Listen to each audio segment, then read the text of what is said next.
memahami teks berita melalui sebuah vlog seperti itu. Nah, sebelum mempelajari lebih lanjut pembelajaran bahasa Indonesia hari ini, mari kita berdoa terlebih dahulu agar informasi yang Ibu berikan bisa diterima dengan baik oleh anak-anak. Novera, silakan dipimpin doa. Baik teman-teman, sebelum kita memulai pembelajaran pada hari ini, marilah kita berdoa bersama-sama mengenai kepercayaan dan agama masing-masing. Berdoa dimulai. Berdoa selesai. Alhamdulillah. Nah, anak-anak, tadi Ibu menyebutkan hari ini kita akan belajar apa?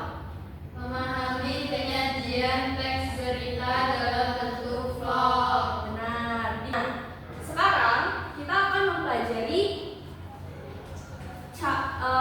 sebuah teks berita yang disajikan dalam bentuk vlog.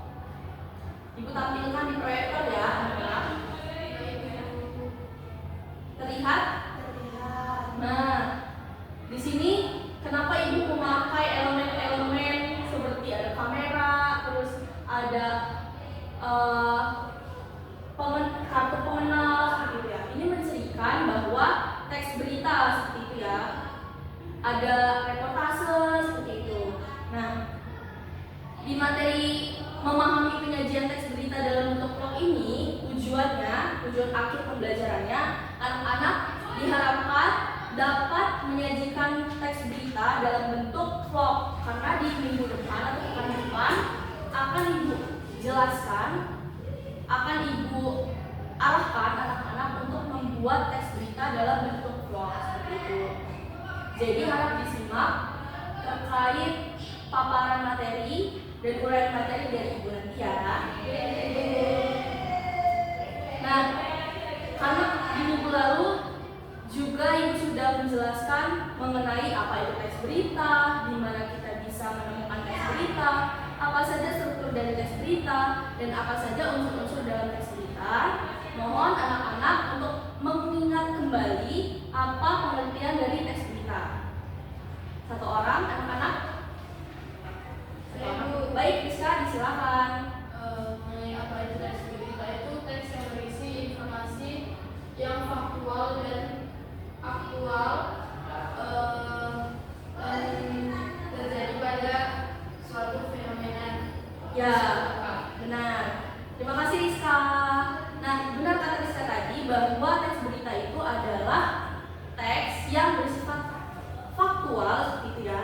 Nah, harus lebih ditekankan bahwa teks berita itu berfungsi untuk menginformasikan sebuah peristiwa atau hal-hal yang terjadi seperti itu. Nah, lalu pertanyaannya, di mana kita bisa menemukan teks berita? Anak-anak kan pasti sudah sering ya melihat berita, baik itu di website, baik itu di YouTube, bahkan di televisi, bahkan di radio seperti itu. Nah, selanjutnya untuk struktur dari teks berita itu masih ada yang ingat atau sudah lupa anak-anak?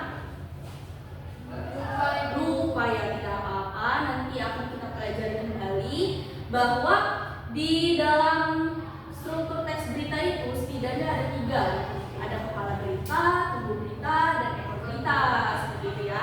Jadi dari yang paling atas itu judul berita yang terlebih dahulu, lalu isi yang berisi adik Simba, unsur-unsur kebahasannya, dan yang terakhir adalah ekor berita, yaitu sebuah struktur yang tidak begitu fungsional seperti itu ya, tetapi tetap penting di dalam sebuah berita seperti itu. Nah, tadi Ibu sudah sempat menjelaskan, sudah sempat mengatakan apa saja unsur-unsur dalam teks berita. Apa saja tadi anak-anak? Benar di Novera, adik Simba itu kepanjangannya apa Novera? Apa, di mana, kapan, siapa, mengapa, dan bagaimana. Keren, terima kasih Didi dan Novera. Selanjutnya, karena tadi anak-anak dari Rizka, Novera, dan Didi sudah mengingat terkait teks berita, lanjut kita akan mempertanyakan nih, mengapa penting untuk memahami penyajian teks berita dalam bentuk vlog? Ada yang ingin mencoba menjawab?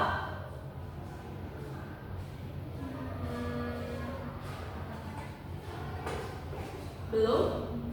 Belum ada, baik, tidak apa-apa. Nah, Ibu akan menjelaskan mengapa kita penting untuk memahami berita dalam bentuk vlog. Jadi anak-anak, di era sekarang, era revolusi 4.0 itu kan semua informasi didapatkan dengan mudah. Nah, generasi sekarang, generasi Z itu lebih cenderung menyukai hal-hal yang terbaru dan kekinian.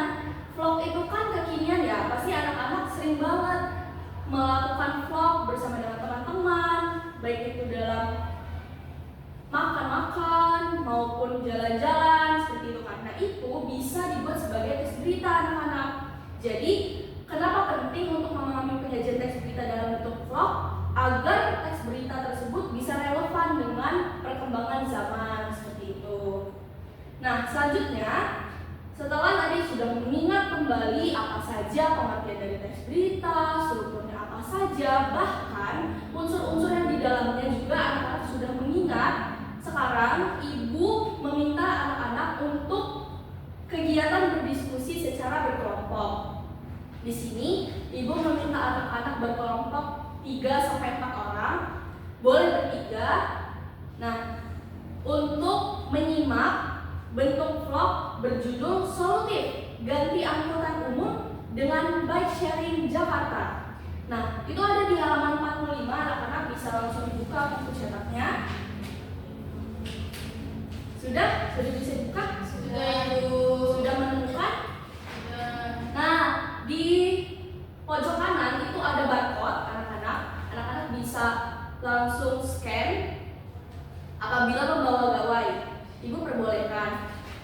Yang di bagian belakang ya khususnya, karena ibu akan menampilkan di proyektor, namun takut di paling belakang tidak terlihat seperti itu. Coba ya ibu tampilkan terlebih dahulu ya. Baik, Ibu.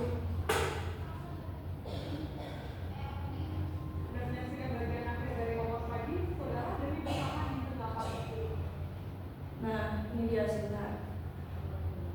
Ada iklan ini anak-anak. Sebentar ya, ditunggu ya.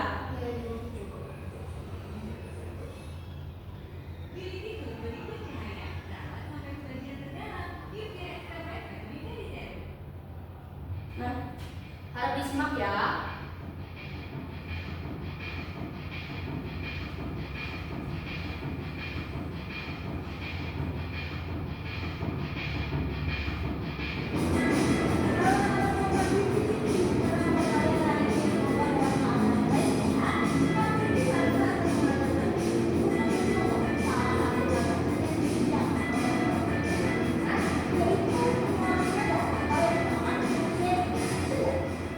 Pemprov DKI Jakarta melalui Dishub DKI Jakarta berkolaborasi dengan PT Goes Teknologi Indonesia dan PT DPI Indonesia untuk menyediakan layanan bike sharing. Dengan adanya layanan bike sharing ini diharapkan dapat menjadi alternatif transportasi yang dekat bagi masyarakat.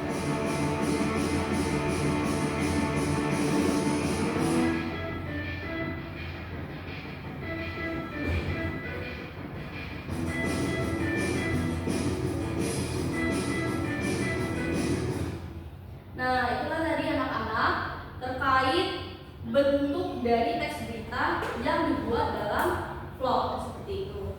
Nah, tadi kan sudah ibu jelaskan kan mengenai apa saja struktur hingga unsur-unsur dalam sebuah teks berita. Terus setelah menyimak berita yang ibu tampilkan di proyektor tadi yang berjudul Solutif, ganti angkutan umum dengan bike sharing Jakarta.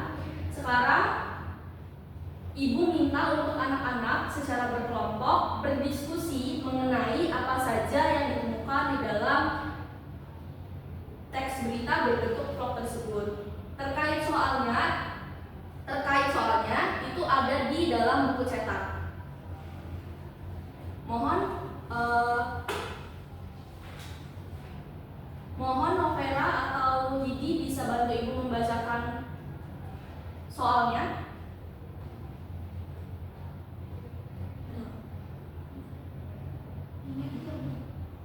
Yang itu dah, atau produk yang ini. Vlog Iya, satu lah. iya, vlog satu. Soalnya apakah ini maksudnya Iya. baik? Saya tidak. Lanjut. Saya, Bu. Baik, Didi, silakan. Pertanyaannya itu ada 6 ya, Ibu. Iya, benar Didi. Silakan dibaca. Yang pertama, apakah yang dimaksud dengan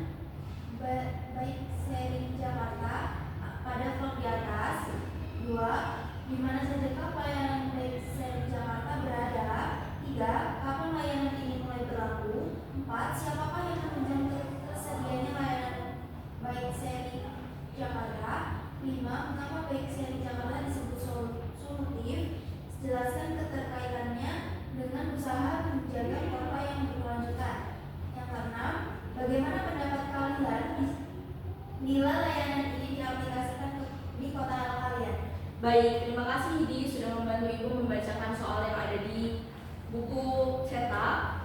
Untuk itu sekarang Ibu beri waktu 20 menit untuk berdiskusi. Nanti Ibu akan bertanya kepada anak-anak terkait hasil diskusinya. Silakan. Apabila terdapat kesulitan di dalam menjawab soal maupun dalam memahami materi, mohon untuk bertanya kepada Ibu ya. Baik, silakan.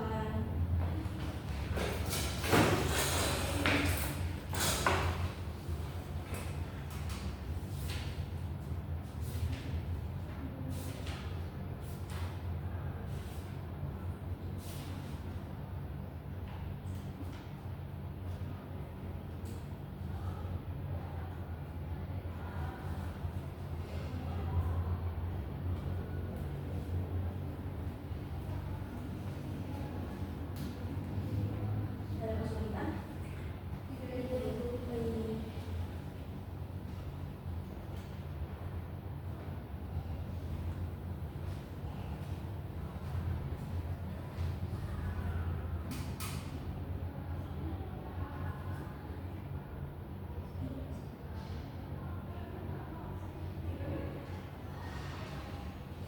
Bagaimana ini ada kesulitan? Tidak. Sudah ya? Sudah selesai berdiskusinya anak-anak? Sudah ditulis di buku? Sudah, baik. Ibu meminta untuk kelompok 1 silakan memaparkan hasil diskusinya. Cukup duduk saja di tempat duduk, tidak perlu ke depan. 1 orang perwakilan dari kelompok 1. Silakan Rizka. Baik, di sini saya dari kelompok 1 akan menjawab pertanyaan pada vlog 1 yang berjudul Solutif dari Angkutan Umum dengan Bike Sharing Jakarta. Pertanyaan pertama, apakah ini masuk dengan Bike Sharing Jakarta pada vlog di atas? Menurut kelompok kami, Bike Sharing Jakarta adalah layanan penyewaan sepeda yang dapat diakses oleh warga Jakarta. Layanan ini disediakan oleh Pemprov DKI Jakarta bekerja sama dengan Goes. Kemudian pertanyaan kedua, di mana sajakah pelayanan Bike Sharing Jakarta berada? Menurut kelompok kami, jawaban dari kelompok kami, sepeda yang termasuk dalam pelayanan Bike Sharing Jakarta bisa ditemukan di tempat parkir dari beberapa fasilitas publik. Contohnya seperti stasiun Tanah Abang, Ibu MRT Bundaran HI, dan Balai Kota DKI Jakarta. Kemudian soal ketiga, kapan layanan ini berlaku? Jawabannya, layanan sudah mulai 19 Juli tahun 2020. Berita diunggah tanggal 20 Juli 2020 dan disebut bahwa layanan sudah diuji coba kemarin sehari sebelumnya. Kemudian pertanyaan keempat, siapakah yang menunjuk tersedianya layanan Bike Sharing Jakarta? Jawabannya, pemerintah Provinsi DKI Jakarta dan PT Goes. Dan pertanyaan kelima, mengapa Bike Sharing Jakarta disebut solutif? Jelaskan keterkaitannya dengan usaha menjaga kota yang berkelanjutan. Jawabannya, solutif karena adanya inovasi untuk mempermudah orang melakukan mobilitas tanpa menambah emisi gas karbon dioksida atau CO2 di udara Jakarta dan pemanfaatan teknologi digital untuk transaksi. Keterkaitannya dengan usaha menjaga kota yang berkelanjutan dapat dicapai karena pengurangan emisi karbon dioksida melalui inovasi digital, persewaan sepeda mendukung kondisi kota yang memungkinkan penduduk dapat bergerak dan bernafas dengan sehat. Kemudian keenam, bagaimana pendapat kalian bila layanan ini diaplikasikan di kota kalian? Jawabannya, pengaplikasian program ini di kota-kota lain, maka salah satunya dapat menjaga kebersihan udara di Indonesia. Tetapi perlu adanya sosialisasi agar hal tersebut tidak menjadi masalah baru dan manfaatnya bisa dirasakan oleh orang banyak. Baik, terima kasih Rizka. Terima kasih kelompok 1, beri tepuk tangan terlebih dahulu. Tadi Ibu sudah mendengarkan jawaban dari kelompok 1 sudah sangat baik dan sesuai dengan apa yang sudah Ibu cari di dalam teks berita berbentuk vlog yang sudah ditayangkan tadi. Nah, anak-anak, apakah ada kesulitan tadi ketika berdiskusi? Tidak ada, aman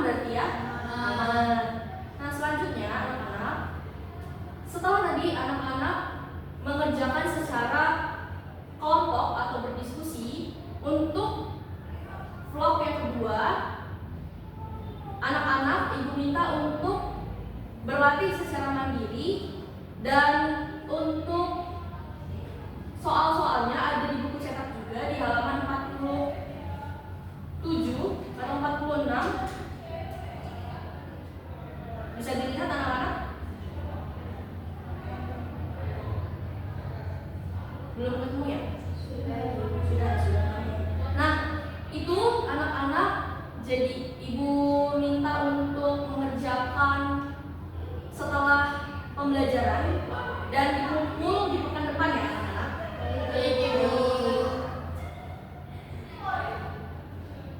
Setelah tadi kita mengulas kembali struktur sampai unsur-unsur sebuah teks berita, dan ibu sudah menampilkan apa contoh dari teks berita di dalam sebuah vlog. Selanjutnya ibu akan menjelaskan bahwa untuk membuat teks berita di dalam bentuk vlog itu ada ciri-ciri dan syaratnya. Yang pertama adalah pemilihan tema, yang kedua adalah penggunaan gambar yang jernih dan sesuai, yang ketiga adalah penggunaan audio yang jelas dan jernih, yang terakhir adalah kemampuan berbicara. Nah, selanjutnya anak-anak, untuk bike sharing Jakarta itu dapat diartikan sebagai penggunaan sepeda yang digunakan secara bersama atau bisa digunakan oleh masyarakat seperti untuk umum.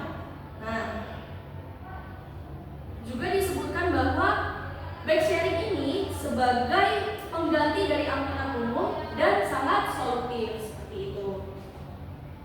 Pemilihan temanya tadi sudah sangat jelas bahwa temanya adalah angkutan umum berbentuk bike sharing seperti itu. Untuk penggunaan gambar yang jernih dan sesuai tadi sudah dilihat bahwa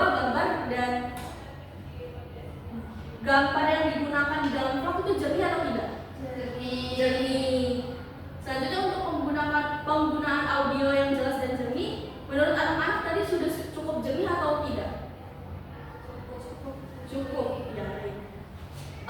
Untuk penggunaan audio di dalam vlog yang pertama sebenarnya itu belum terlalu jernih karena tadi masih ada kebisingan yang terdengar dari area pinggir jalan seperti itu. Oleh karena itu, ketika nanti anak-anak di pekan depan akan membuat proyek vlog, itu bisa menggunakan audio perekam suara seperti itu ya, agar audionya tetap jernih dan tidak ada suara lain yang masuk seperti itu. Lalu dalam pembuatan vlog itu juga harus memiliki kemampuan berbicara yang baik, karena kan vlog itu berarti merekam diri dengan teks berita yang sudah disiapkan seperti itu. Untuk kemampuan berbicara tersebut harus menggunakan bahasa baku, kalimat yang tepat, intonasi dan artikulasi saat membawakan teks yang sudah disiapkan. Apakah bisa dimengerti anak-anak? Baik. Untuk hari ini tadi di awal ibu belum mempresensi, apakah ada yang tidak hadir? Hadir semua ibu. Hadir semua, alhamdulillah. Terima kasih anak-anak.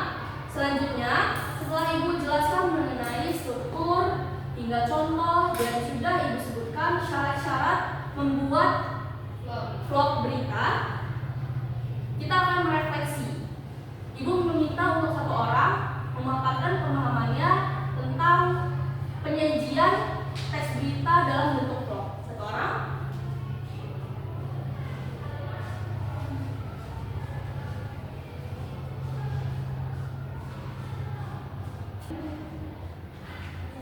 Silakan Didi. Baik ibu, tadi ibu sudah menjelaskan ciri dan syarat dalam membuat vlog berita ya ibu. Iya. Ada 4 tadi ibu. Yang pertama itu pemilihan tema vlog.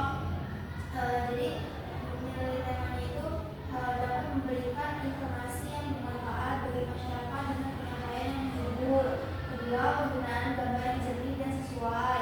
Ketiga, penggunaan audio yang jelas dan jernih. Keempat, kemampuan berbicara. Baik, keren Didi. Setelah tadi anak-anak, setelah direfleksi oleh teman-teman sekalian, anak-anak, ibu akan menyimpulkan pembelajaran kita pada hari ini agar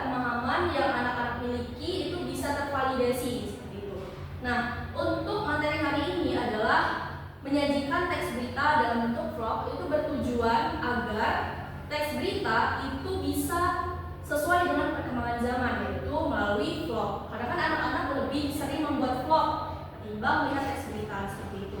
Nah, selanjutnya untuk di pekan depan kita akan mempelajari mengenai proyek dari teks berita seperti itu dalam bentuk vlog.